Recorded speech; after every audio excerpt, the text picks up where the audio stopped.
Welcome back. Central ಜೈಲಿನಲ್ಲಿ ಕೈದಿಗಳ ಮೋಜು ಮಸ್ತಿ ವಿಚಾರಕ್ಕೆ ಸಂಬಂಧಪಟ್ಟ ಹಾಗೆ ಧನ್ವೀರ್ ಅವರಿಗೆ ನೋಟಿಸ್ ನೀಡಲಾಗಿತ್ತು, ಆದರೆ ವಿಚಾರಣೆಗೆ ಹಾಜರಾಗಿಲ್ಲ. ಸೆಂಟ್ರಲ್ ಜೈಲಿನಲ್ಲಿ ಕೈದಿಗಳ ಮೋಜು ಮಸ್ತಿ ವಿಡಿಯೋ ಸಂಬಂಧಪಟ್ಟ ಹಾಗೆ ಪೊಲೀಸರ ವಿಚಾರಣೆಗೆ ಹಾಜರಾಗದ ನಟ ಧನ್ವೀರ್. ವಿಚಾರಣೆಗೆ ಬಾರದೆ ದರ್ಶನ್ ಬಂಟ ಡ್ರಾಮಾವನ್ನ ಮಾಡ್ತಾ ಇದ್ದಾರಾ? ಹಾಗಾದ್ರೆ ಕೈದಿಗಳ ಡ್ಯಾನ್ಸ್ ದೃಶ್ಯ ಸಂಬಂಧ ವಿಚಾರಣೆ ನಡೆಸಲಾಗ್ತಾ ಇತ್ತು. ನವೆಂಬರ್ 10ರಂದು ಧನ್ವೀರ್ ಅವರ ವಿಚಾರಣೆಯನ್ನ ಕೂಡ ನಡೆಸಿತ್ತು ಖಾಕಿ ಪಡೆ. 13ಕ್ಕೆ ವಿಚಾರಣೆಗೆ ಬನ್ನಿ ಅಂತ ಪೊಲೀಸರು ನೋಟಿಸನ್ನ ಕೂಡ ಕೊಟ್ಟಿದ್ರು. ತಮ್ಮ ವಕೀಲರ ಮೂಲಕ ಅವಕಾಶವನ್ನ ಕೋರಿದ್ದಾರಂತೆ ನಟ ಧನ್ವೀರ್. ಟ್ರಿಪ್ ಹೋಗಿದ್ದೀನಿ, ಟ್ರಿಪ್ನಿಂದ ಬಂದಂತಹ ತಕ್ಷಣ ವಿಚಾರಣೆಗೆ ಹಾಜರಾಗ್ತಾರೆ ಅಂತ ವಕೀಲರು ಹೇಳಿರುವಂಥದ್ದು.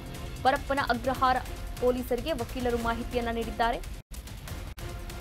ಇದೀಗ ವಿಚಾರಣೆಗೆ ಬರುವಂತೆ ಮತ್ತೊಂದು ನೋಟಿಸ್ ಅನ್ನ ಕೂಡ ನೀಡಲಾಗಿರುವಂಥದ್ದು. ಸೋಮವಾರ ವಿಚಾರಣೆಗೆ ಬರಬೇಕು ಅಂತ ಸೂಚನೆಯನ್ನ ಕೂಡ ನೀಡಿದ್ದಾರೆ. ಸೆಂಟ್ರಲ್ ಜೈಲಿನಲ್ಲಿ ಕೈದಿಗಳ ಮೋಜು ಮಸ್ತಿ ವಿಡಿಯೋಗಳು ಸಾಕಷ್ಟು ವೈರಲ್ ಆಗಿತ್ತು. ಸ್ಮಗ್ಲರ್ ಆಗಿರಬಹುದು ಅಥವಾ ಉಗ್ರರಾಗಿರಬಹುದು,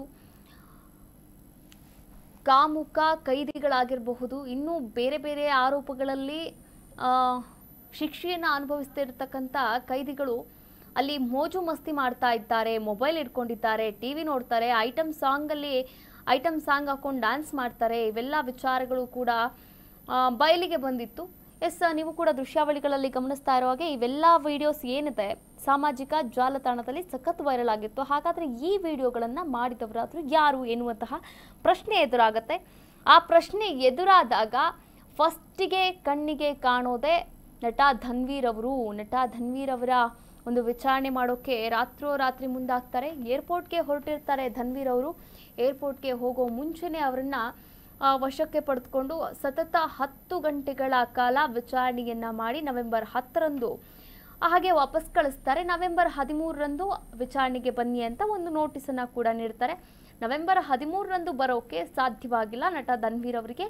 ಅವರ ವಕೀಲರ ಬಳಿ ಒಂದು ಮನವಿಯನ್ನ ಕೂಡ ಮಾಡ್ಕೊಳ್ತಾರೆ. ಹಾಗೆ ಒಂದು ಪರಪ್ಪನ ಅಗ್ರಹಾರಕ್ಕೆ ಒಂದು ಮನವಿಯನ್ನ ಕೂಡ ಕೊಡ್ತಾರೆ. ಏನಂತಂದ್ರೆ ಟ್ರಿಪ್ಗೆ ಹೋಗ್ತಾ ಇದ್ದೀನಿ, ಟ್ರಿಪ್ಪಿಂದ ಬಂದಾದ್ಮೇಲೆ ನಾನು ವಿಚಾರಣೆಗೆ ಹಾಜರಾಗ್ತೀನಿ ಅಂತ.